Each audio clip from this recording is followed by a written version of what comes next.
So what are you going to show us today? What I'd like to show today is a water purifier that is solar powered, and that means that it requires no electricity, it requires no fuel, there is no maintenance, there are no filters, there are no consumables at all in this device. It just simply spits out purified water. Central to the design is what is called a Fresnel lens, which is a light, flexible plastic lens that replaces the heavy unitary glass lenses that most people are familiar with. So what is a Fresnel lens, and how is it different from other lenses? Well, let me explain that. So Fresnel lenses result from the segmentation of a unitary glass lens into a single plane, and they're usually made out of plastic that's very lightweight and flexible. They're used generally to collimate light from a diverging light source, such as in a projection TV or a lighthouse or an automobile headlamp. In our case, though, we're turning it around and we're focusing collimated light coming from the sun to a focal spot behind the Fresnel lens.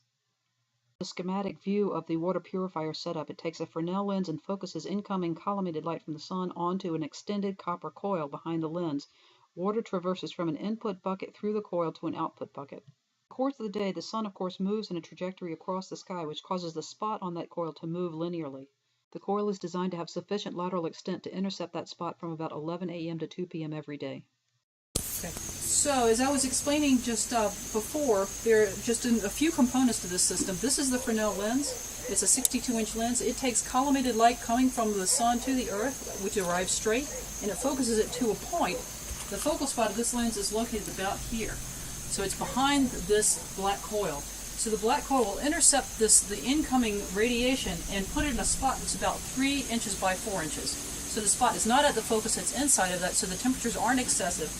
But in the morning, the sun is in the east, of course. It hits the Fresnel lens and lands on this side of the coil. In the course of the day, the sun traverses the sky, and so the spot will move from this side to the other side. But it always will stay on the pipe.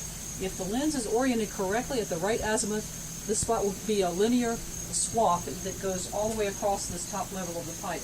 It heats the water in the pipe, and the heat is conducted through the copper coil to the thermostat, which is in here. And again, this is just a normal car thermostat. It's a very simple device. When the thermostat detects water that's at its opening temperature, the thermostat opens and the water comes out this pipe into this bucket. This is the input bucket. It's contaminated water from the pond in the back. It's got plenty of gnarl in it. It comes out this valve into this coil, goes around and round and round through the spot several times, through the thermostat and out.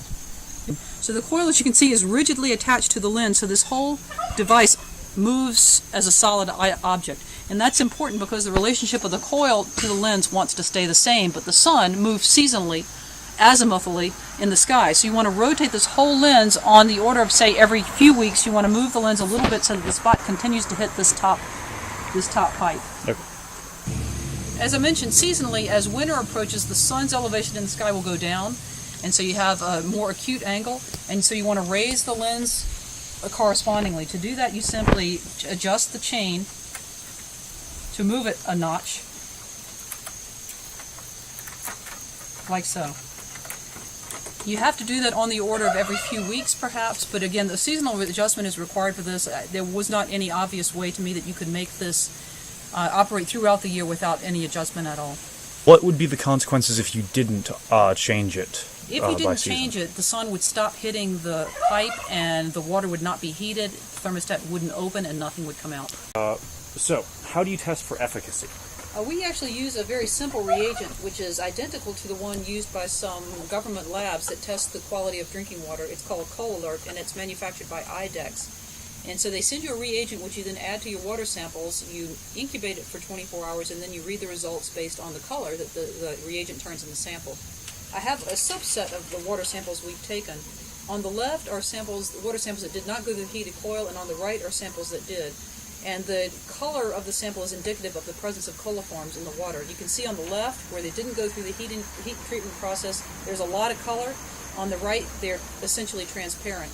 That suggests that the input water is in fact contaminated. You wouldn't want to drink this, but the output water is effectively sterile.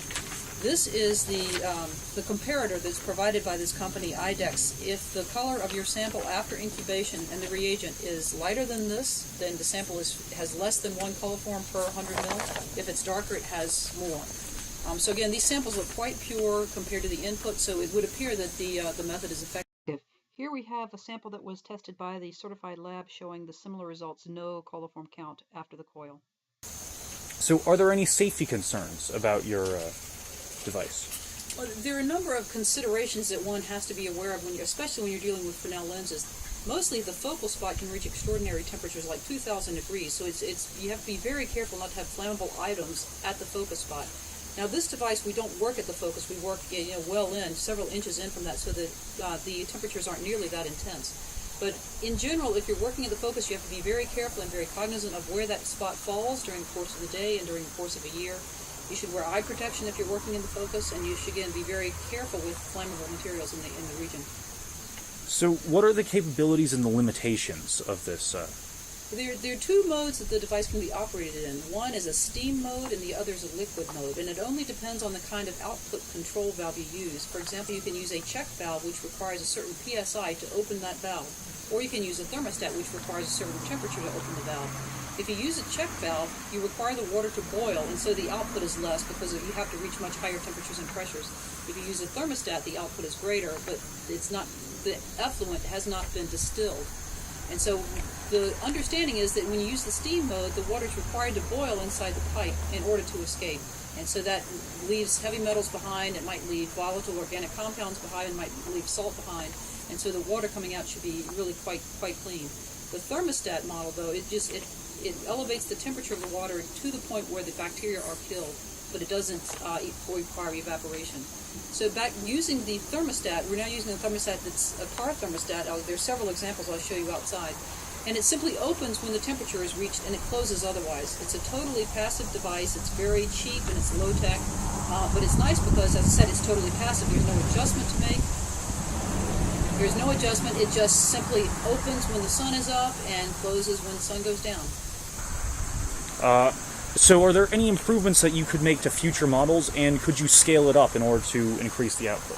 I think the device is kind of inherently limited by the size of the lenses that are available. These we've taken from projection TVs, so they tend to be less than about 62 inches on a side.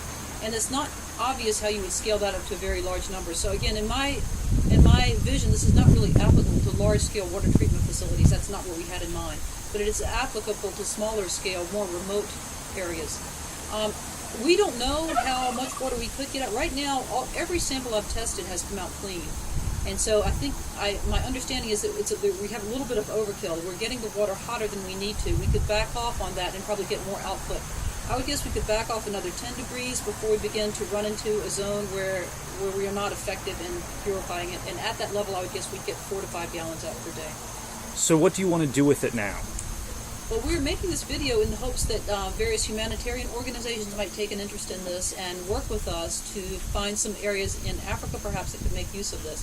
I have no such relationships, and I don't really know what the situation is there, what works and what doesn't, what is appropriate and what is not. So I'm reaching out to, as I said, humanitarian organizations that might have an interest in this. We're willing to provide these apparatuses at cost, if that makes it more appealing, and shipping should not be a big issue because it's not a heavy device. It weighs maybe 20 pounds depending on whether the frame and mount has to be shipped as well. If they did have such an interest, they could contact me at the contact information that we're going to provide. All right. Well, thank you for your time. Thank you so much. This is what a surge looks like. This is when the thermostat is opening up a bit because of the hot water against it and is letting a bit more volume through. Go. So although it is clouded over now, the sun was out pretty much all day and certainly from noon to 3, and so I've collected here about 4 gallons of purified water from the input, which we're going to show you what it looks like.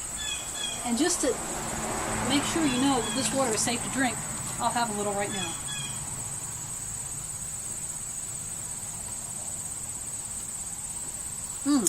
It's warm, so it's a little off-putting, but otherwise it tastes great.